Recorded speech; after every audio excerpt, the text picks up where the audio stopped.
Hi everybody, this is the Baseball Hut, the amazing, spectacular, terrific, the great one, the people's champion, your host, the Hut. You know, we're in the middle of getting to the end of the summertime, and it is hot. And here at the Hut, the freaking air conditioner died on me. So I'm in a room with a fan, so please, apologies to the fan noises here in the background. But let's laugh at Max Scherzer. Max Scherzer pitched for the Texas Rangers yesterday, and in a game the Rangers needed, he blew it. Blew it. He gave up 7 runs in 3 innings, 3 home runs. He gave up a grand slam to Jose Abreu.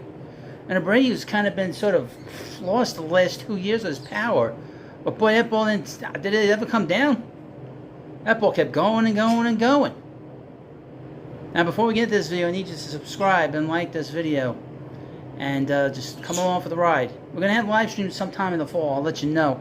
Well, I'll just pop up, you know. But, yeah, so the Mets made all these trades. And obviously the big trade, one of the big trades they made was they traded and shipped Max Scherzer to a team.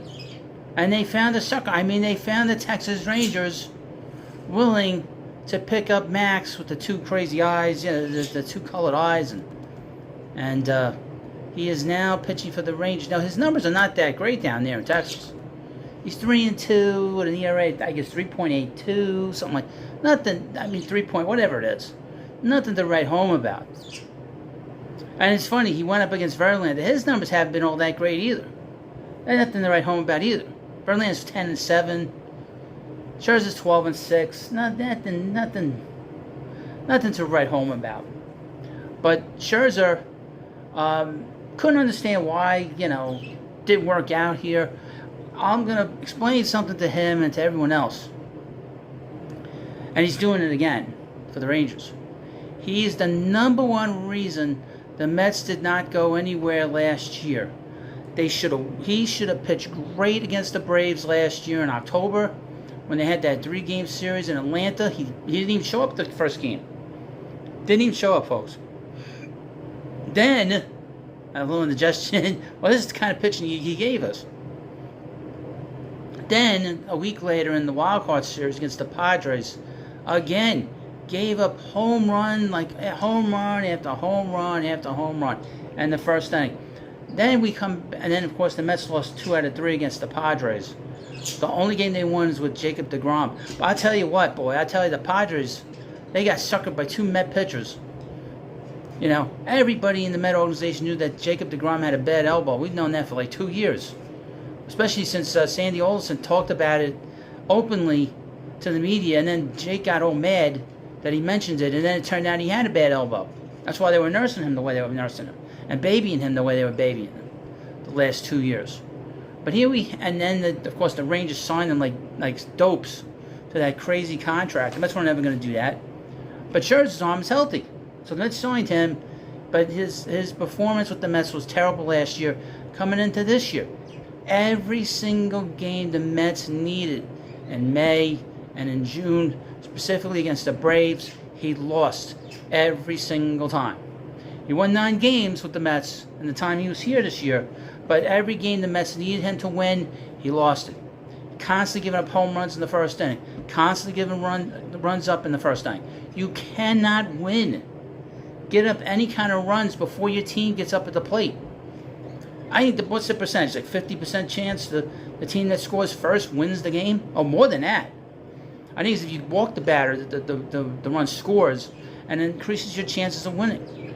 The first time you have a chance to score in a game, your chances of winning in the game go considerably higher. And as we know, the Mets have been terrible.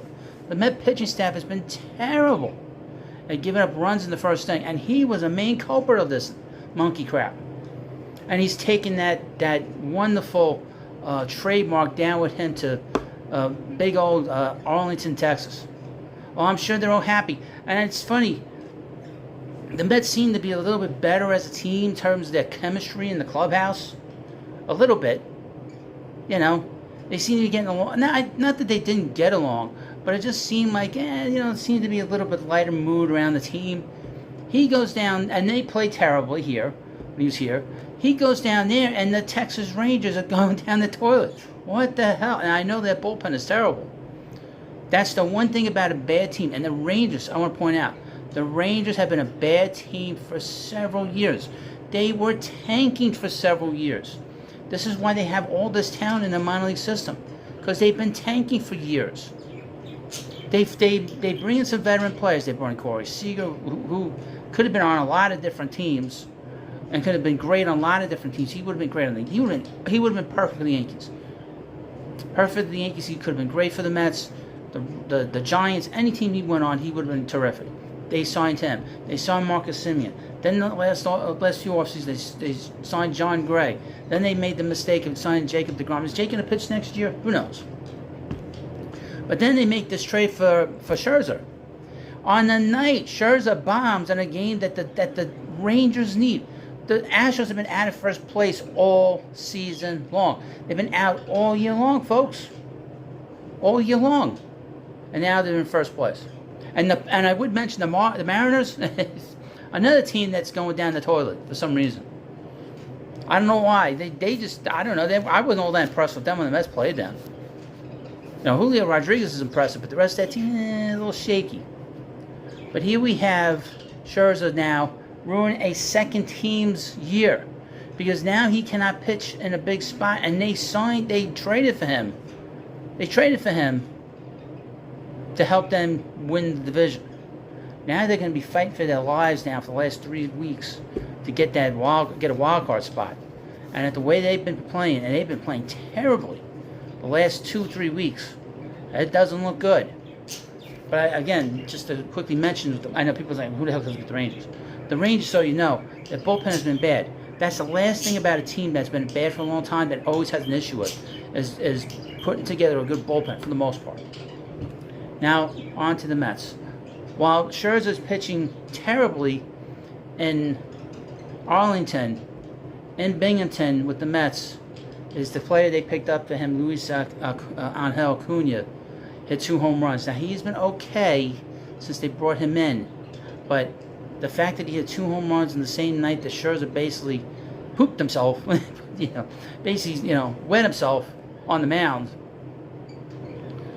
says that there's some kind of weird kind of correlation. The one thing we all know is that the Mets have needed a lot of help in the farm system, get much younger, and they're going to get younger. There are things I like. I will say this. I'm all over the place right now in this video now. Right now, as I look at certain players, Ronnie Mauricio, just off of his few at-bats that I've seen of him, the first 4 games I've seen of him, he is very impressive. They keep stealing bases, but he doesn't look like he's that fast. I don't know, it's because he's just and he is massive. He's a big guy. I saw a picture of him in Lindor, and he is he's really big. And Lindor is not a little guy, but Mauricio makes him look like a munchkin.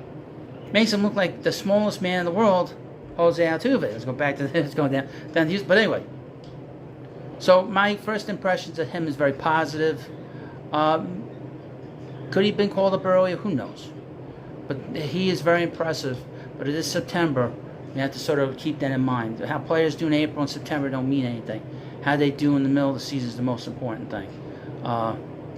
It's too bad the Mets were stubborn about some of these guys, specifically Mark Vientos. I'm not too enamored with Brett Beatty. We'll see. I know he made a good play to end the game on Tuesday night. I'm not too enamored with him. I've made that point. We'll see how he performs. The Mets need to look at a third baseman going into next year that is a veteran player. I don't know who that player is, but I don't want it to be Beatty. I don't trust him. And I really like what I see from Mauricio. And of course Alvarez. Alvarez is a young kid. He's still learning.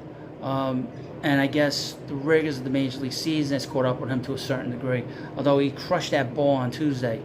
So he has that ability. He's going to get awfully close to tying Johnny Bench's rookie home run record, but we'll see. And of course, we cannot forget about the great Pete Alonso. They've been talking a lot about him on the broadcast.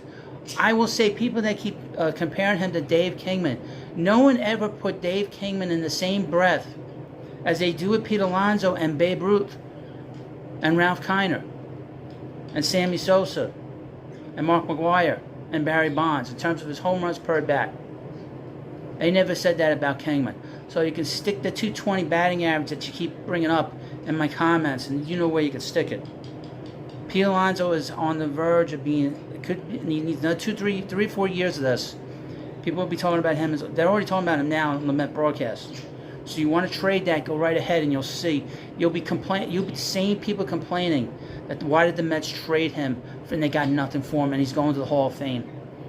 And then they say, wow, the Mets are going to Mets. The same people that said, I want to say this too.